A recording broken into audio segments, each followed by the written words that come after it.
కంటి అద్దాల నుండి శాశ్వత విముక్తి పొందండి. లాసిక్ సర్జరీ 14,000 మాత్రమే. వివరాలకు సంప్రదించండి. నిషేధిత వస్తువులను స్మగ్లింగ్ చేయడమే ఒక పెద్ద నేరమైతే పట్టుబడతామన్న భయంతో అధికారులను చంపడానికి కూడా కొందరు స్మగ్లింగ్ కిరాతకులు వెనకాడడం లేదు. తాజాగా కాకినాడ జిల్లాలో జరిగిన ఓ కిరాతకుడు చేసిన ఆకృత్యం పోలీస్ శాఖనే నివ్వరపోయేలా చేసింది. ఇంతకీ ఏం జరిగింది?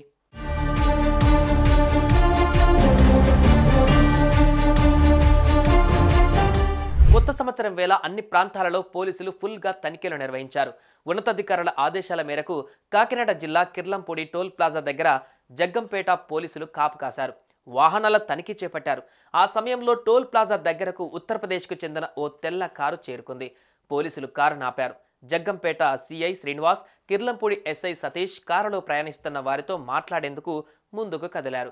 మరోవైపు లోవరాజు అనే కానిస్టేబుల్తో పాటు మరో కానిస్టేబుల్ కారు ముందు భాగంలో నిలుచొని ఉన్నారు. వారంతా కారును తనిఖీ చేయబోతున్నారని గ్రహించిన కారు డ్రైవర్ ఒక్కసారిగా వాహనాన్ని స్పీడ్గా ముందుకు కదిలించారు. దాంతో కారు ఢీకొట్టడంతో ఆ కానిస్టేబుల్ ఇద్దరికీ తీవ్ర గాయాలయ్యాయి. అందులో ఒకరి పరిస్థితి విషమంగా ఉన్నట్లు తెలుస్తోంది.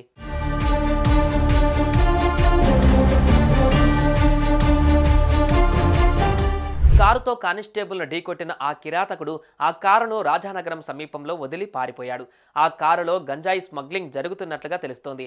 ఏదేమైనా స్మగ్లింగ్ నేరంతో పాటు ఇద్దరు పోలీసులను చంపేందుకు కూడా వెనకాడని ఆ డ్రైవర్ కోసం పోలీసులు వేట మొదలుపెట్టారు.